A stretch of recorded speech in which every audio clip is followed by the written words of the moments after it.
What? Sarah, is that your dog? Yes. I don't know She where wants mine went. steak because she sees it on the counter here. Understandable. It's okay. Absolutely. Okay. We are 5:59, so I'm going to go ahead and get us started. I want to, first of all, those of you who are just hopping on, we were really bummed when we couldn't have Culinary Queens live this year. And so actually, it was the third year for Culinary Queens, and Sarah has been around and was part of Old National Bank choosing Easter Seals as the benefactor. And what a life-changing event it has been for our organization. The first year you guys chose us, we weren't quite sure, right? It was a whole different event. It was new to the community, and we were replacing an event, and wow, did it ever blow our socks off. The Queens came together, the ladies in this community, backed and supported by Old National Bank, provided more funds than we could have ever imagined at Easter Seals. And it was a year that we had such an impact of rate increase from our insurance that it provided opportunities that we just didn't know how were going to happen. And then last year, the same thing happened again. And so when the wind got knocked out of our sails, when we weren't going to be able to have it this year, Sarah was like, Sherry, I know what a difference this event has done for Easter Seals. We've got to figure something out. So we're like, what in the world are we going to do with food when there's a pandemic going on? And so you ladies came together, and here we are in the kitchen with Heather Herron and Sarah Strimmenos of week 1 of 4 of Cooking with the Queens. And Sarah, just tell us a little bit about, you were one of the top 5 last year. Top 5 queens. You might notice that I'm sporting my crown. It was such a special night. First of all, it's an honor to work with you on this event and to be part of Success for Easter Seals. It is very exciting for us. And it's just such a special thing. But I was really proud of my ability to fundraise last year, and I'm getting like messages popping up on my screen, and I know they're distracting. It must be fine. So it was like I said, an honor. So it's been great, and I don't really wear my crown often, but when I do, I like to tell people all about Culinary Queens and Easter Seals are. Well, we appreciate everything. We're really honored. Tonight we have Old National Bank, who is the presenting sponsor, benefacting Easter Seals, and then Sweetwater is one of our diamond sponsors. So I'm gonna have Heather introduce herself. As I said, she's Heather Herron with Sweetwater. Tell us a little bit, Heather, this is your first year as Culinary Queens, and you've come out just knocking it out of the park for us. Yeah, thank you. It's fun. I have been watching it from afar for the last few years, but have not been directly involved. So this was a great opportunity, and I figure it's an easy way to ease myself into it. Being able to just do it all at home for now.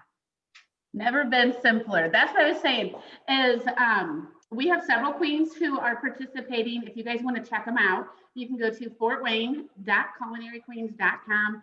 There's many ladies listed on there who will not be able to participate in the cooking live events, but again, we'll have other ones going. So we're going to have fun. This is not formal. I know we're standing here trying to make it a little professional for you guys, but we're we're all 3 in our own kitchens. And I'm going to start with Sarah, because she has had one of the top dishes that people have voted on. Sarah, tell us a little bit about what you've made the last 2 years, and you're going to give us a little bit of the tricks that you've made. I'm going to tell you, I tasted it, and it was bomb. It was so well, good. Thank you so much. It was actually the brainchild of my brother-in-law, Mark Schatzman, who is a chef and does a lot of different things with different restaurants. And we were talking about what would be a great thing that could be kind of special and unique for this event. So he came up with the filetini, which is a delicious dish made in a martini glass, which is very fun. It's just a nice way to serve it. It's fun, easy to carry it around for the event. I thought that it was kind of nice, when you're juggling a lot of different items. But I'm going to go ahead and make it up. What do you say? Make it up. What's in a filetini, Sarah? Okay, a filetini. You start with beautiful, delicious mashed potatoes. Nice base. Homemade, of course. You can use this if you want. I think some of them today are pretty good, actually. But I always like to make my homemade. So I put a little scoop in there. My brother-in-law uses cream and a lot of butter. I try to cut that back a little bit from the fat because it is really good with all the other toppings. So I just put a tiny bit of butter and just 2% milk. So I like a little bit of mashed potatoes in there. And then, oh, I forgot my tongs. Peppers right here to assist me. Here they are. And I prepared the steak just a little bit ago. Still warm, actually. That's why my dog is hanging out right here next to me. Take a couple slices of steak, not much. You can cut it up a little bit more if you want. I don't know if anybody can see that. Make my little steak there. And then you put on, look at my quality dishes here, my Pyrex. A little bit of gravy. Some people don't like this at all. Some people like a lot. So I like a lot myself. And then just a touch of little greens, sprinkle. And look how pretty that looks. Look at that. Lovely. Can you see? Should I come up closer? You should come closer. Those of you who have not been there, so you're getting pretty much a whole meal. You're getting the mashed potatoes. It really is a whole meal. Protein and some gravy. We did little flatbreads you can stick in there, and this is something too that's fun. You can do like taco teenies or, a lot of different things with it to make it fun. And, kids really like them. I don't know that it's a good idea to serve kids in a martini glass, but you can make it in just little cups, or those little clear cups. You know what I'm talking about. What are those called? Exactly. But do a lot of things like that. And it's fun and, just a little something different. I think it's great. And I love, like you said, it was we'd have the little plates that you could go around and try the different recipes. It was something else you could just carry. Fun for a cocktail party. Exactly. No rules what's in your martini cup. There's no rules. No rules at all. I love it. So Sarah, a little funny about yours tonight is you were trying to have all your ingredients prepared. And what happened to you today? You shared with me her husband. Might have sampled some of the steak that I had held back. Not a bad thing to find in the fridge. You know what? It worked out because now there's a whole new meal of steak, potatoes, and deliciousness. Love it. All right, Heather, what are you preparing tonight over in your kitchen? Yeah, so this is super simple and it's one of our favorite go-tos because it's pretty versatile. It's my grandmother's chicken salad. And, chicken salad can have fruit in it. It can have nuts in it, whatever you like, really. We do almonds in our chicken salad. So what I like to do, this is one of my favorite cooking tips, is I'll buy chicken in bulk when it's on sale. And then on a Sunday afternoon, prep it. So either put it in a large pan and boil it or put it in my Instant Pot. And then I shred it with my Pampered Chef little chopper thing. And I put it in bags and freeze it. So all I have to do, like last night, I pulled this out of the freezer and put it in the fridge and it thawed all day long in the fridge. Oh, I love that. For, I have all kinds of chicken dishes that my family likes. And so it's just super convenient to have. And, if you've worked all day, you don't have to come home and actually cook the chicken. So it's 4 cups of chicken. And I went ahead and sliced up some onion and some celery. And you mix that all in a big container. You add about a half a package of shredded cheddar, and then about a half a package of sliced almonds. So these are the almonds that I use. And you combine that all with Hellmann's mayonnaise. I use the light version just so it's a little less calorie laden. And you mix it all up. I've gotten to the point now I don't even measure it. I just kind of eyeball it. The great thing is you can keep it in the fridge in a dish with a cover on it. My husband loves to eat it with tortilla chips or pretzel crisps.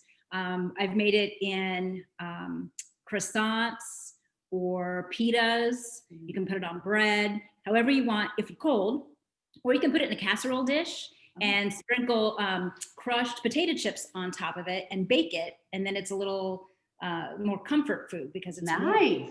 Yeah, so yummy. Yeah, it's super easy. Like I said, just put it in the fridge and everybody can grab a sandwich when they want or grab a dish of it. You can just eat it with a fork if you want. I love it. Yeah. And actually, Heather, we have a cookbook that's coming together for anybody who makes a donation of $100 or more. We'll get a cookbook and that recipe is actually in there. Am I correct? Awesome. Yes, that's the one I sent to you. Yeah. And we've just passed it down from generation to generation. And it's, like I said, it's super easy. What a great cooking tip. Because that's how I am with chicken. It's like, I don't always want to wait and cook it when we're having that dish. And so that you even shred it. Yeah. And then put it in the bag. Love it. Shred it. And I mean, I'll have 10 or 12 pounds of chicken that I'll do at one time. And then just divide it into like a serving size. Love it. And then freeze it because it's just, you know, if you've been working all day, you don't have time to come home and let chicken cook for 40 minutes. You can just. Nor do you feel like it. Exactly. Yeah. How long can you keep it in the freezer? So I just put them in these flat in bags and then lay them flat and stack them, and then put all of these bags in a giant, like a gallon-sized freezer bag, and just stick it in the freezer. And it'll last for probably 6 months. We go through it much faster than that. That's Within a awesome. couple of months, I'm gonna do that. we've used it all. Yeah, and you can take it out and like thaw it in the microwave, or like I said, I just took it out last night, put it in the fridge all day long, so it's thawed. Perfect. I love it. Awesome. You know, the one thing we do at our house, we buy ground chuck or whatever your preference of beef is. We buy it when it's on sale, and we actually do that same thing, and we put it in, I never thought about that with my chicken though. We'll put it in freezer baggies and roll it with a rolling pin so it's really thin, so it thaws very quickly instead of That's a great when we idea. buy it from the meat market, it's in the big chunks, and so that takes too long to thaw when you're That's a working. great tip. But I like that for our chicken because I'm a chicken girl. Yeah, but you can do that. Like I'll make chicken enchiladas with it, or chicken fajitas. Yes. Or I make one of our favorite comfort foods, or we call them chicken bundles. And it's basically like crescent rolls, cream cheese, and shredded chicken. And you flatten the crescent rolls, put the filling in the middle of it, roll it back up and bake it. So you can, I leave it unseasoned, but then season it later. Love it. That sounds amazing too. Well, I know I'm coming over to Heather's house for dinner. Some cream cheese. Anything with cream cheese has to be good. That's for sure. You can put cream cheese in your mashed potatoes too. Oh, you can, You sure exactly. can. Okay, speaking of that, so what's the one ingredient besides chicken that you always have in your house? Fun fact. Oh gosh, let me think. Besides the common eggs, milk, cheese. Right. What's the go-to that is unique for your household? I'd have to look in my pantry. I'm trying to think. I mean, we try to keep fresh fruit as much as possible and then incorporate that in. But probably tortilla chips. Ooh, see, we're a salsa house. That's good. Yeah. Good. Yeah. You can put cheese on it and melt it. You can have salsa. I make guacamole. So that's probably just a staple in our house. Go-to. What about you, Sarah? I was gonna say similar thing, tortillas, because I make a wrap out of anything. You know, I like that too. leftovers or like chicken, like that shredded chicken would be good just to do like a barbecue chicken wrap or something. Yes. On the go, easy something to make. It sounds good, but that's what I typically am like, everybody loves a wrap. They really don't. They're kind of tired of it. You do love it because you can make them again, warm or Do cold. our best. I like Exactly. them. And we always have feta cheese because you can do anything with feta cheese. Yeah. Ooh, that's another good one. I have feta cheese going on. You guys are gonna like. I just thought I would throw that in there. Was supposed to make some chili. Let's all be honest. I'm not a good cook, and nor am I a big chili fan. But it was on my meal planning for the week. So since I came home to prepare for this, I threw that on there, and I thought how funny. I kind of make it look like I'm cooking a normal cook. You are making chili. Not saying how it's going to turn out, but they're brewing. Another thing, as far as Easter Seals partnering up with both of your companies, because Old National Bank and Sweetwater have been so impactful on everything that Easter Seals has been able to do, because everybody says, well, what is the point of the event? The point of the event is there's a funding gap. Yes, we are government funding, and that creates the program opportunities inside of Easter Seals. But so once we have those programs, we have to create opportunities in order for people to grow in their skills. There's people who use us just a couple hours a day, to people who use us around the clock, who are in our group homes, who use employment services or our respite services. And we've recently expanded up into the Steuben County. So our Easter Seals Rise up there in Angola in DeKalb County. And so what that's done is you guys have been able to fill in that funding gap. And actually Old National Bank and Sweetwater partnered up with Donna Albrecht, our CEO at Easter Seals, and has created a lot of employment opportunities in the community. And actually, Heather, you guys at Sweetwater have some of our clients working there. Do you have maybe any stories or any success things you've seen? Yeah, I mean, this is just a very general sense, but they are incredibly hardworking, very, very conscientious, eager to please, and very trainable. You know, we love having them because they're so excited to be there.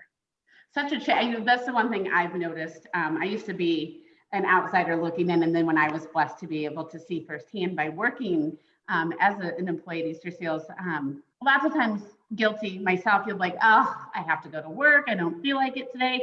Where they have the true blessing outlook to say, I get to go to work. And you want me to come in on Saturday? Heck yeah, I'll be there. So that's one thing I know Chuck has shared with us a lot. And it's been nice. And you guys have been excited to employ more and more of the clients that utilize Easter Seals. Absolutely. They're terrific workers. Good. That's so good. I love it. And each day we have several companies around town that are not only have employment, numbers have been down. And so getting actually people staffed has been tough. Mm-hmm. And so to be able to help fill that staffing need and provide not only opportunities, but then, we all need a paycheck, right? And then we're able to do more things and grow in our social skills. And so that's always fun to watch. Sarah, tell me this, what is the weirdest thing you've ever found in your food at a restaurant? What's the weirdest thing I've ever found in my food? Not anything too weird. So I've thought about this a little bit. I've only found the usual suspects, hair, wrappings of whatever the food came out of. But a friend of mine, and this is so gross, found a Band-Aid and a meatball. Oh, gross. Yeah, at a restaurant, at a local restaurant that should go unnamed. Yeah, let's not name them. Not name them. And it was so many years ago. Actually, it may not be in existence anymore now if I really think about it hard. But that's pretty much, I've never been able to overcome that thought. That one's tough. Heather, do you have any neat stories? Yeah. Personally, not really, but my daughter had a really bad experience. It was a local restaurant and she was there with friends, probably when they were 18 or 19, and it was a full table of gals, and they had food that had a little tiny bug in it. Oh. That was alive. Oh, she was completely grossed out by it, and obviously sent the food back. And she will no longer eat at that restaurant. I have eaten there many times since then. It's been perfectly fine, but she absolutely refuses to go back there. Some people just have a harder time with it. I was a waitress, so I kind of saw it all, and I'm just like, you know what? Just don't look. You'll be okay. What's the worst thing you've ever seen? So what'd you say? And what's the worst thing you ever saw? Ours is a little more recent, and it wasn't me, but we were at a local restaurant, and my husband was eating tortilla soup, and he was like, and he thought it was a fingernail. It was not, and I looked at it and I said, "Oh, that's Mary." It was a pendant, like this oval pendant that I said. So we called him over and said, "Somebody's necklace fell off in the soup." Wow. We still go there. It happens. Thankfully, he didn't swallow it. Innocent. And I said, at least it wasn't a fingernail. I know, that's so awful. Or a Band-Aid. Right. Yeah, right. Exactly. So plus her necklace needed fixed. So, right. So just to give a little bit more information before we wrap things up, I want to thank you ladies for giving your tips tonight. Absolutely. We are kicking it off with the live cooking shows. We'll be back next week and this following, so 3 more Wednesdays, you'll see us. I'm not going to give you any heads up of who's going to open up their kitchens to us or what's going to happen, but you will see Zoom links shared on social media. You'll see a recording of this if you're just hopping on and you missed the beginning. And go to fortwayne.culinaryqueens.com, donate to these ladies, show your love for them opening up their kitchens, giving us their evening, and sharing their tips with us. What a great tip. Who even knew that we would get on here for just a little bit of time, have so much fun, but make a difference. Help us hit that goal and help make the opportunities happen. The ladies in this community are powerful, and we appreciate each and every one of you. So if there's anything else you want to share, otherwise I'll let you guys get back to your evening. Thank you so much this was fun. Absolutely. Thank you, Heather. Thank you for joining us. Thank you. Thank you, ladies. Best of luck. You'll see the top queens crowned on November 7th on the local news. So help us select those queens. Take care. Awesome. Thanks. Bye. Thanks.